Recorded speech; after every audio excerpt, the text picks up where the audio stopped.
Alright, this is Mark 15 in the MacArthur Study Bible. Let's begin. Alright, the first section, Pilate tries Jesus. Immediately in the morning, the chief priest held a consultation with the elders and the scribes and the whole council, and they bound Jesus, and they led him away and delivered him to Pilate. And then Pilate asked him, "Are you the king of the Jews?" And he answered and said to him, "It is as you say." And the chief priests accused him of many things, but he answered nothing. Then Pilate asked him again, saying, "Do you answer nothing? See how many things they testify against you." But Jesus still answered nothing, so that Pilate marveled. Now at the feast he was accustomed to releasing one prisoner to them, whomever they requested. And there was one named Barabbas, who was chained with his fellow rebels. They had committed murder in the rebellion. Then the multitude, crying aloud, began to ask him to do just as he had done for them. But Pilate answered them, saying, "Do you want me to release to you the king of the Jews?" For he knew that the chief priest had handed him over because of envy. But the chief priest stirred up the crowd so that he should rather release Barabbas to them. And then Pilate answered and said to them again, "What then do you want me to do with him whom you call the king of the Jews?" And then they cried out again, "Crucify him!" And then Pilate said to them, "Why? What evil has he done?" But they cried out all the more, "Crucify him!" Alright, well, let me go through this part, then I'll continue. Alright. So this was about daybreak when all of this would be going on, possibly between 5 and 6 a.m., having illegally decided Jesus' guilt during the night. The Sanhedrin formally convened after daybreak to pronounce a sentence. So they had that consultation with the scribes and the Pharisees. With the elders, scribes, the whole Jerusalem council. Now this is described in Luke 22:66 through 71. You can go and read that. I'm not going to read that for this video. It amounted to a little more than reiterating the charges earlier made against Jesus and affirming his guilty verdict. Just affirming the charge of blasphemy and then wanting to hand him over to be put to death. So the entire Sanhedrin agreed that Jesus was guilty of blasphemy, so now they want to hand him over to be put to death. But of course, the Jews can't execute capital punishment. That was one of the rules established by Rome, so they got to go get permission from Pilate. So hopefully Pilate will put him to death. Now Pilate, he was the Roman procurator or governor of Judea from 26 AD to 36 AD. Now his official residence was at Caesarea, but he was in Jerusalem for Passover. Probably because, you got a lot of people, so, he's got to make sure to maintain the peace. That way, Caesar doesn't get upset. Alright, and then the leaders come and they deliver Jesus over to Pilate. And then Pilate asks Jesus, "Are you the king of the Jews?" Now John records in John 18:30 that the Jewish leaders demanded that Pilate simply agree to the death penalty since they already pronounced it on Jesus. But Pilate refused, and the Jewish leaders presented their false charges against Jesus. And whenever Pilate heard those false charges, Pilate then questioned Jesus, "Are you the king of the Jews?" Now the only charge that Pilate took seriously was that Jesus claimed to be a king, therefore thus making him guilty of rebellion against Rome. Not really. And Pilate's question reveals that he already had been informed of this charge. Yep, but then Jesus said, "It is as you say." And Jesus' answer acknowledged that he was the rightful king, but implied that Pilate's concept of what that meant differed from, Jesus' concept. And this is not mentioned in here, but Jesus said, my kingdom is not of this world. If it were, my servants would be, fighting. Yeah, and, they would stop me from being handed over. Yep. Well, you are a king then. Yeah. Alright. But the chief priests continue to accuse Jesus of many things, but Jesus answers nothing. Pilate says, do you answer nothing? Pilate was amazed at Jesus' silence, since accused prisoners predictably and vehemently denied the charges against them. And Jesus may have remained silent in fulfillment of prophecy. Yeah, Isaiah 42:1 or Isaiah 53:7. Yeah. And so Jesus may have remained silent in fulfillment of prophecy. Yeah, because Pilate had already pronounced him innocent, or both. Alright. Now at the feast, he was accustomed to release one prisoner to the people, whomever they requested. So at the feast of Passover, or the feast of unleavened bread, a part of Passover. And ancient secular sources indicate that Roman governors occasionally granted amnesty at the request of their subjects, assuming that the people would ask for their king, whom they had so acknowledged earlier in the week, to be freed. Yeah, Pilate undoubtedly saw this annual custom as the way out of his dilemma regarding Jesus. So with this custom, he would think surely the people would want Jesus to be released. So this could be one way of getting out of this. Well, he also has Jesus sent over to Herod to judge him, but of course that doesn't work out. Alright, but there's another person who also could get released as well, this guy named Barabbas. Now, Barabbas, according to John, he was a robber, and then Luke says he was a murderer, in some way involved as an anti-Roman insurrectionist, I guess. Whether his involvement was motivated by political conviction or by personal greed is not known.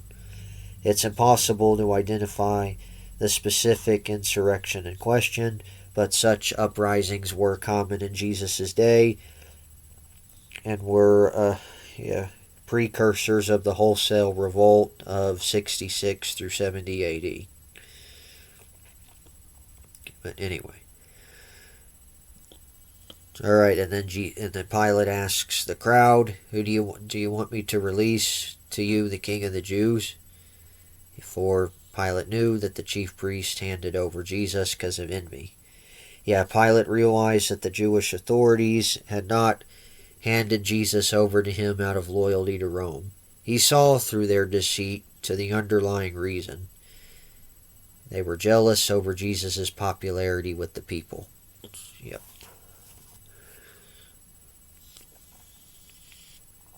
Alright.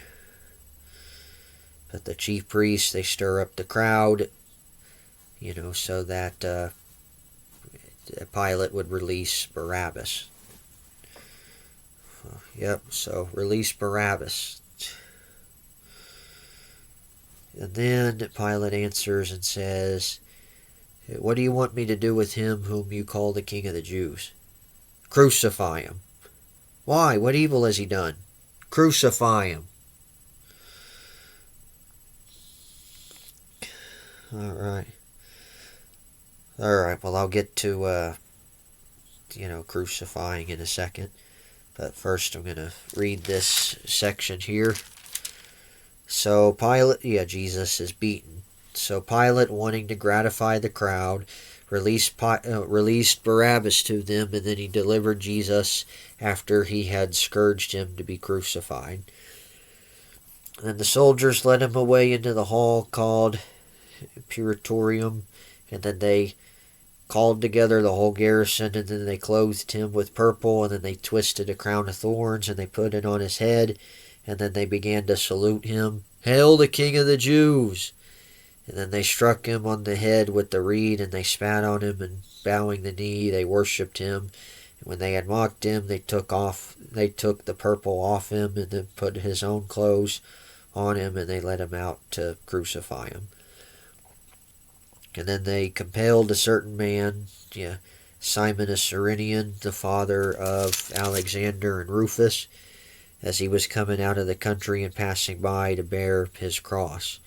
And then they brought him to the place called Golgotha, which is translated place of a skull. And then they gave him wine mingled with myrrh to drink, but he did not take it.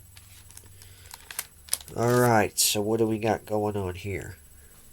So Pilate gives the crowd what they want. He hands over Barabbas to them. And then the crowd still calls for Jesus to be crucified. But Pilate hands Jesus over to be scourged. He was scourged with the whip known as a flagellum, consisting of a wooden handle to which metal-tipped leather thongs were attached.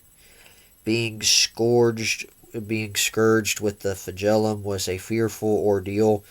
It ripped the flesh down to the bone. It caused severe bleeding. It was a beating from which prisoners often died. So people could actually die in this process. Yeah, probably from all that loss of blood once the skin gets ripped out. Yeah. Oh boy. Alright, but of course, hopefully maybe if Jesus was scourged to death, then maybe that could satisfy, the leaders' thirst for blood, maybe getting rid of Jesus. Maybe that might do it, but of course not. No, they want him crucified. Yep. Now, it doesn't mention this in Mark's account, but of course Pilate says, I'm innocent of the blood of this guy's, I'm innocent of the blood, and that's symbolized with him washing his hands, cleansing himself of blood, or, being responsible for what happens to Jesus. And then the leaders are like, yeah, may his blood be on our own heads. And even though Pilate found nothing wrong with Jesus, he still gave the people what they wanted. He handed him over to be crucified. Yep. Catered to the mob. That's what happened. Yeah, well, he was under a lot of pressure, but sadly he caved under pressure. Yeah, he knew what was right. He knew that Jesus was innocent, but yet he still gave in to the Jewish leaders.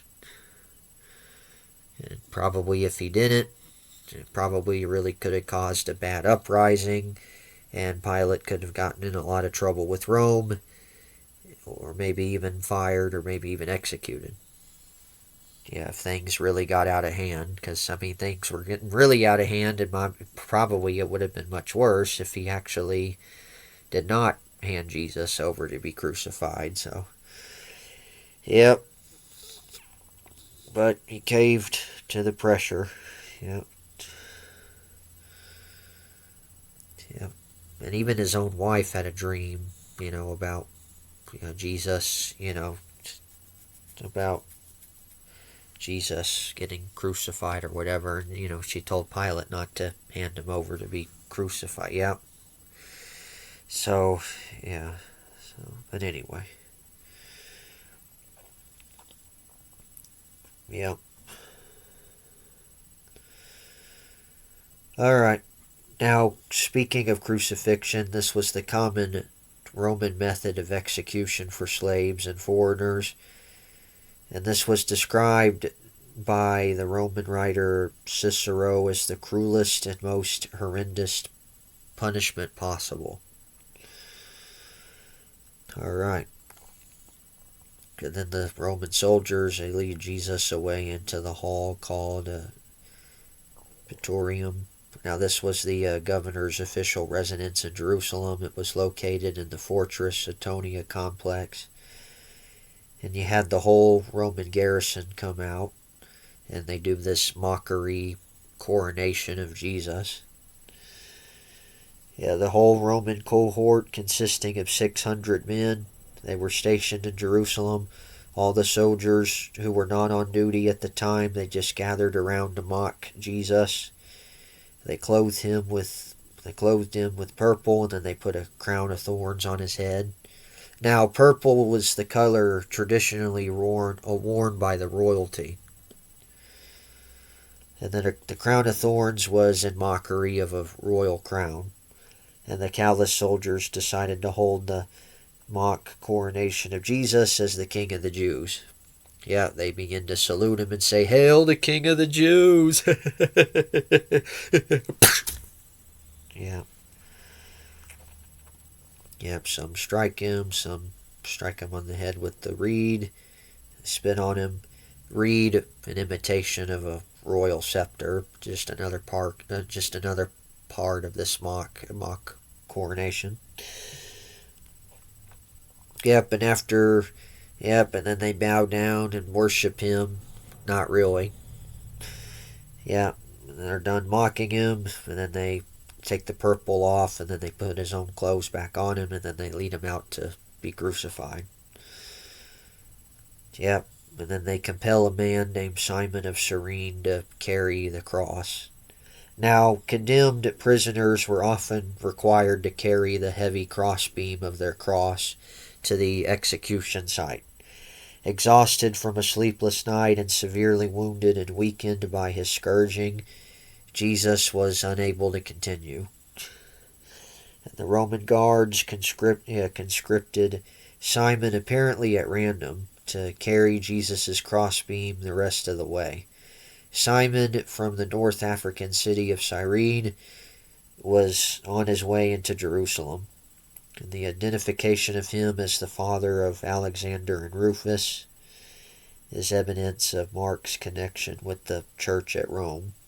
Because I guess those names are mentioned in the book of Romans. Romans 16:13. That's a reference there. Let me see real quick.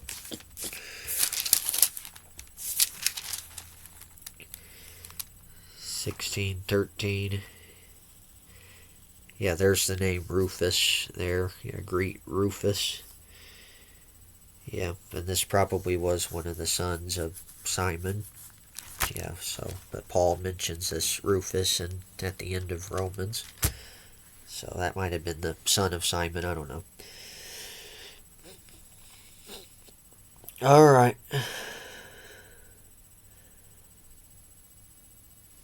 So, moving on. Yep, he was coming out of the country, passing by. Yeah, Simon was passing by, and then the Roman soldiers call him out. They tell him to help Jesus carry the cross. And then they brought Jesus to the place Golgotha, which is the place of the skull. Now, Golgotha is an Aramaic word. It means skull, which Mark translated for his readers. Although the exact site is unknown, today 2 locations in Jerusalem are considered as possibilities. So here's maybe some possibilities of where this was. Number 1, Gordon's Calvary, named for the man who discovered it in modern times. It's probably where we get the name Calvary. You know, Jesus died at Calvary and all that probably comes from this. Yeah. Yeah, so maybe Gordon's Calvary to the north of Jerusalem, I guess. Or 2, the traditional site to the west at the Church of the Holy Sepulchre, however you say that. A tradition dating to the 4th century. So possible locations for this place. I don't know. Alright. And then they gave Jesus wine mingled with myrrh to drink, but he did not take it. Now, this was a temporary way to relieve the pain, to deaden the pain. And the Romans allowed this drink to be administered. The Romans allowed this drink to be administered to victims of the crucifixion, probably not out of compassion, but to keep them from struggling while being crucified, or probably maybe to ease the pain whenever maybe they get nailed to the cross.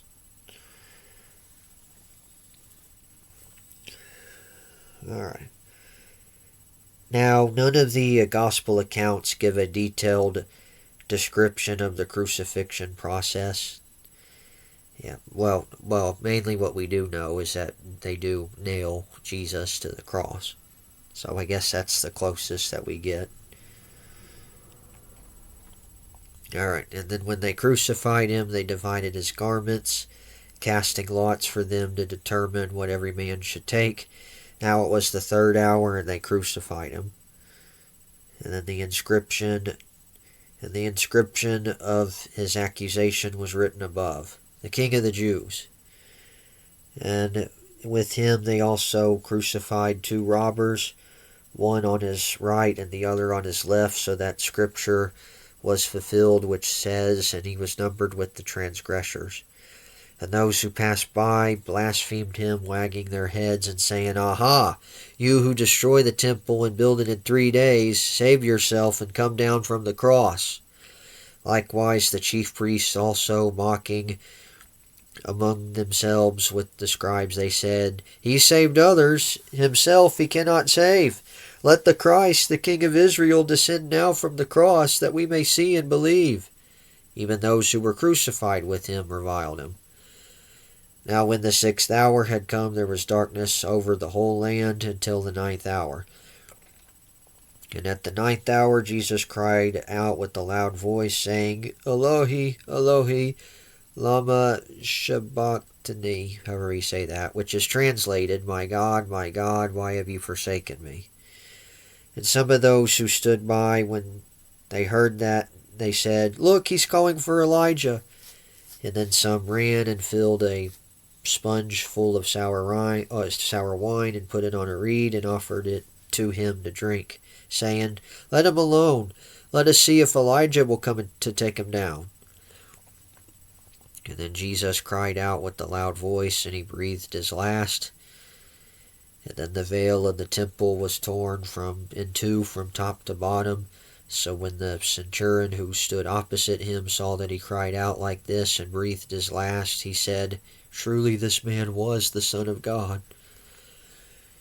And there were also women looking on from afar, among whom were Mary Magdalene, Mary the mother of James the Less, and of Joseph, and Salome, who also followed him and ministered to him when he was in Galilee, and many other women who came up with him to Jerusalem. Alright, well, that whole section was Jesus is crucified. Alright. So he was crucified around the 3rd hour, which would be basically 9 o'clock in the morning. Yeah, based on the Jewish method of reckoning time. Now, John notes that this was about the 6th hour whenever Pilate sentenced him to be crucified, so probably using the Roman method of reckoning time, which counted the hours from midnight, thus John's 6th hour would have been 6 a.m. But here, I guess it's the Jewish method of counting, of reckoning time. Alright, and then the soldiers divided up Jesus' garments, and they casted lots for determining what every man should take. Now, this was in fulfillment of Psalm 22. Yeah, the executioners customarily divided the victims' clothes among themselves. And then he had an inscription of Jesus' accusation written above him, called that said, "The King of the Jews." Now the crime for which a condemned man was executed was written on a wooden board, and it was fastened to the cross above his head. So Jesus' inscription was written in Latin, Hebrew, and in Greek. Alright. Well, here in Mark it says it was the King of the Jews. Since Pilate had repeatedly declared Jesus to be innocent of any crime, he ordered the inscription to be written for him. While Pilate's intent was probably neither to mock nor to honor Jesus, he certainly intended it as an affront to the Jewish communities who had given him so much trouble. And when the outraged Jewish leaders demanded the wording be changed, Pilate refused. And then, of course, you get the inscription mentioned in the Gospels, but it varies a little bit. But if you look at all four of them together, you actually get the full inscription, and it reads this: "This is Jesus of Nazareth, the King of the Jews." So that's really what the whole thing said. This is just part of it, the King of the Jews here. Alright, and you have two robbers that are crucified right next to Jesus. Now, these were probably robbers involved with Barabbas in the rebellion, since robbery itself was not a capital offense under Roman law. And by placing Jesus between the two robbers, Pilate may have intended to further insult the Jews, implying that their king was nothing more but a common criminal. Now, God intended it, however, as a fulfillment of prophecy. Isaiah 53:12. He was numbered with the transgressors. And then, of course, you got people passing by, blaspheming Jesus, wagging their heads, which was a gesture of contempt and derision. Yep. People saying, "Aha, you are going to destroy the temple and rebuild it in 3 days. Yeah, save yourself. Come down from the cross." The passers-by, they repeated the false charge made during Jesus' trial before Caiaphas. Once again, the charge was a misunderstanding of Jesus' words in John 2. Yep, he was talking about his body. He wasn't talking about the actual temple. Alright.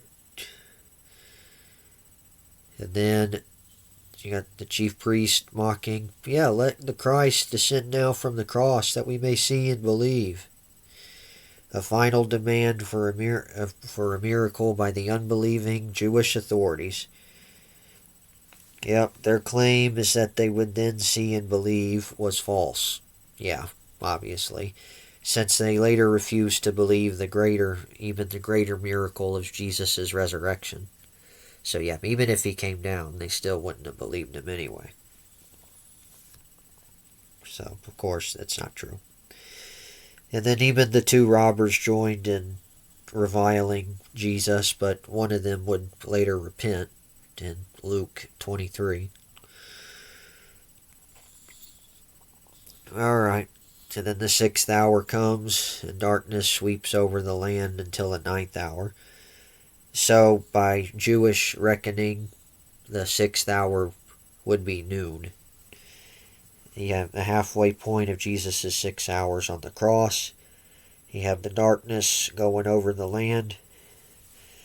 Now, the geographical extent of this darkness is not known, although the writings of the church fathers hint that it extended beyond Palestine.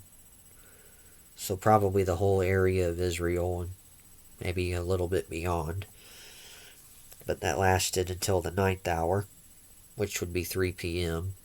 And I would say it was during that time, whenever you had the darkness, that's when the wrath of God was being poured out on the Son, and Jesus was absorbing the full wrath of God during that time. And it was during that time, well, at the very end, at the 9th hour, Jesus says, why have you, my God, why have you forsaken me? And that comes from Psalm 22, verse 1. Yep. And Matthew also recorded this cry, but he used the Hebrew words. But these words, Elohi, Elohi, lama sabachthani, however you say that, that's the Aramaic words. Alright. But Jesus felt keenly his abandonment by the Father, resulting from God's wrath being poured out on him as the substitute for sinners. Now, of course, God really did not forsake the Son, obviously. It just seemed like it because of the wrath being poured out. Since, Jesus was still talking to the Father, so, those lines of communication were definitely not cut off. So, but I guess he just felt like God had abandoned him because of the full wrath, I guess, that he just absorbed. Yeah. Anyway. But as Jesus said that, some of the people in the crowd were like, hey, he's calling for Elijah. Further mockery, which in effect meant, let the forerunner come and save this so-called Messiah. Yeah, let the forerunner of the Messiah come and save him. And then someone ran and filled a sponge full of wine and put it on a reed and offered it to him to drink. Now this was cheap wine commonly consumed by soldiers and workers, and it may have been an act of mercy or intended to prolong his suffering. And this reed was just a hyssop branch. And I think this happened whenever Jesus said, I thirst, because that was one of the things that he said while he was on the cross. So I think that's when this happened. But then, yep. Yeah, someone said, let him alone. Let us see if Elijah will come to take him down. So still mocking. Jesus cried out with a loud voice, and then he breathed his last. Alright, so demonstrating amazing strength in light of the intense suffering he had endured, his shout reveals that his life did not slowly ebb away, but that he voluntarily gave it up. Jesus said in John 10, I have the power to lay down my life and the power to take it up again. For the words of Jesus' cry, look at Luke 23:46. I'll go ahead, but I think I know what it is. That final cry. I think I know what it is, but I want to be sure of it.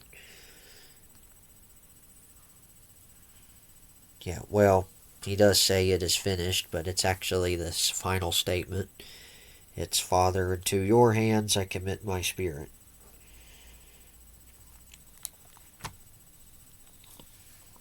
Yep. Alright, and then after he breathes his last, the veil of the temple is ripped from top to bottom. This massive curtain separating the Holy of Holies from the rest of the sanctuary. Because, only the high priest on the Day of Atonement can go into the Holy of Holies. And this rending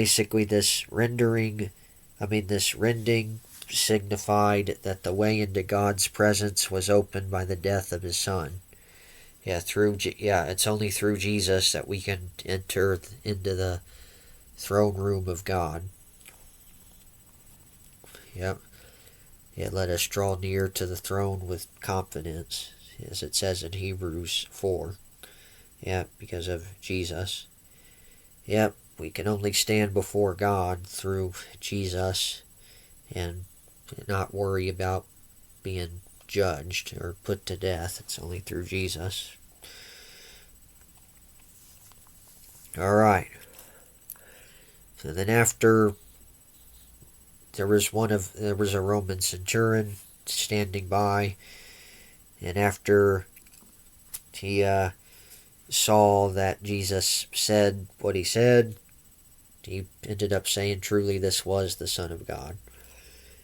Now, the Roman officer the centurion was the one in charge of the crucifixion. Centurions considered the backbone of the Roman army. They commanded 100 soldiers. And this centurion had seen so many crucified victims die, but none like Jesus. And the strength he possessed at his death, as evidenced by his loud cry, was unheard of for a victim of crucifixion.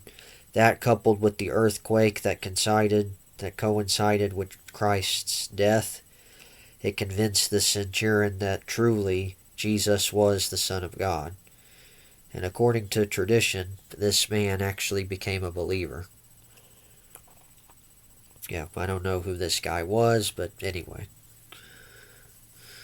And there was also women looking on from afar, among whom were Mary Magdalene, Mary the mother of James, and Mary the mother of James the Less, and of Joseph and Salome. Now some of these women had earlier been at the foot of the cross.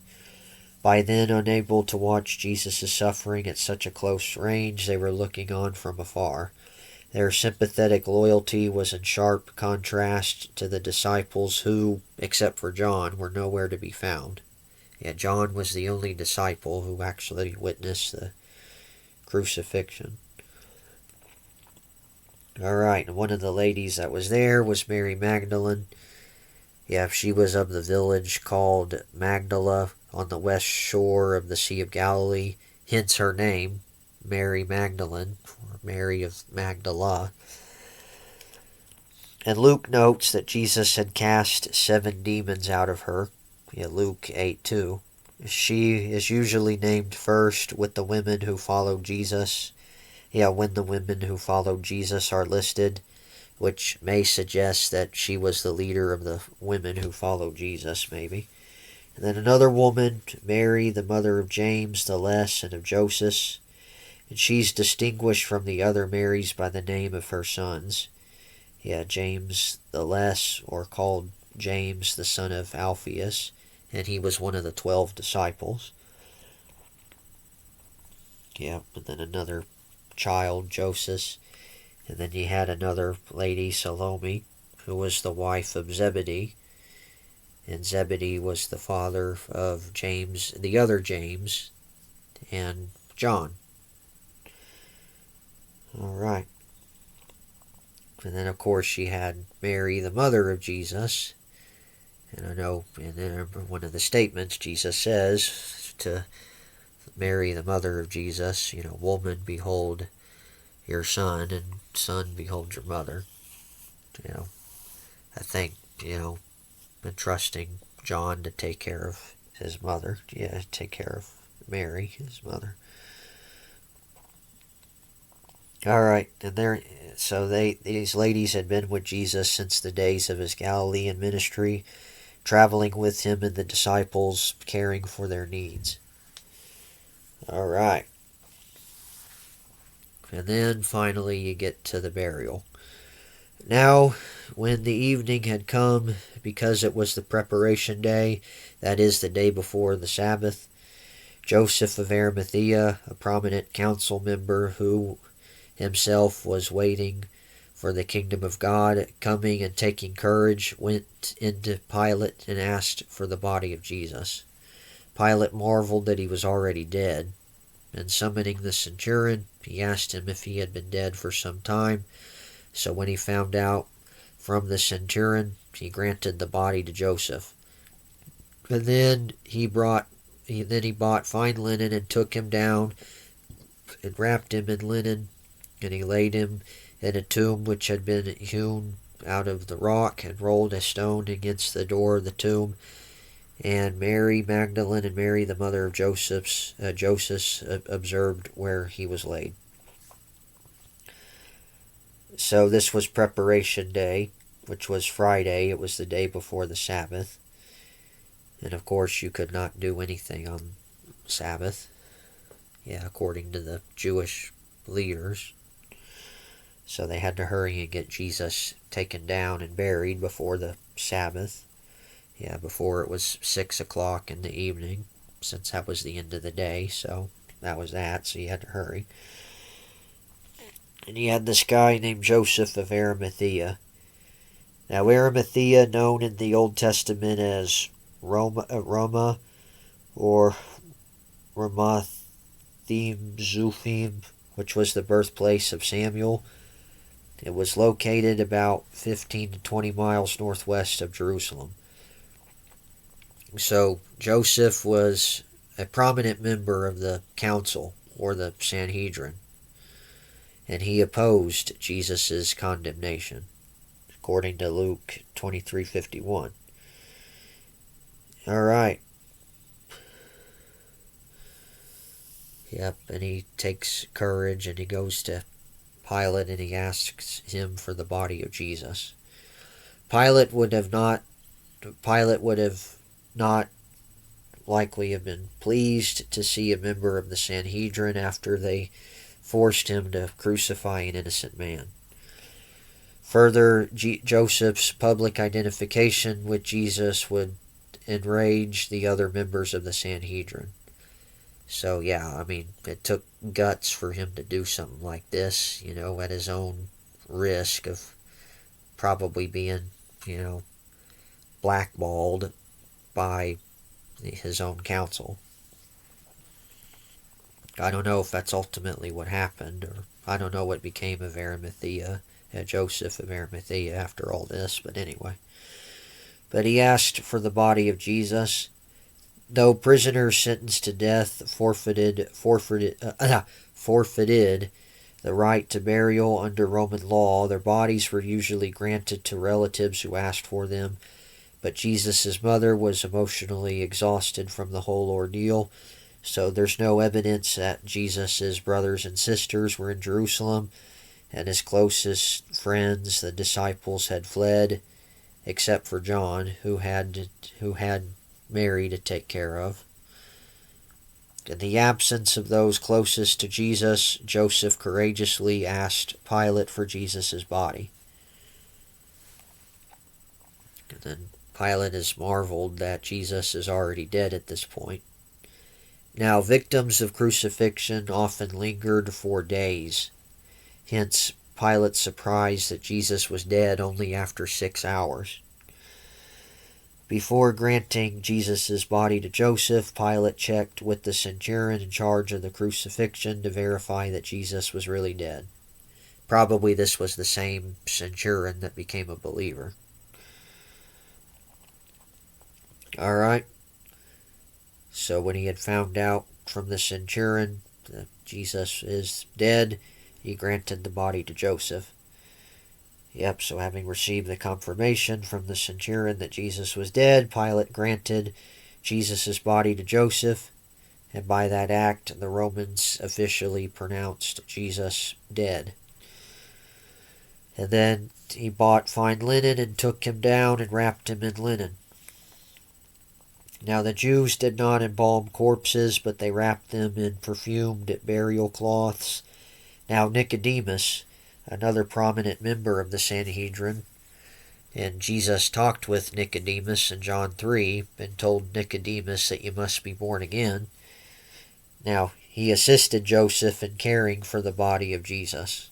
And these men who kept their allegiance to Jesus secret during his lifetime, then they came forward to publicly bury him, while the disciples who openly followed Jesus hid, except John. Yeah, I don't know what ended up becoming of Joseph and Nicodemus after all this. So, I don't know. Yeah. But it was nice that they did, play a part in the burial here. Yeah. Alright. And then they laid Jesus in a tomb, which had been hewn out of the rock, and they rolled a stone against the door of the tomb. Now, this tomb was located near Golgotha, and Matthew adds that this was actually Joseph's tomb, while Luke and John note that no one had yet been buried in it. All right, and then Mary, Magdalene, and Mary, the mother of Joseph, they observed where Jesus was laid. All right, and then of course, that Sabbath comes, can't do anything. All right, well, that's actually the end of chapter 15. So, Lord willing, I'll get to 16 another time. But until then, may God bless you in the grace and mercy of Jesus Christ and the fellowship of the Holy Spirit be with you all.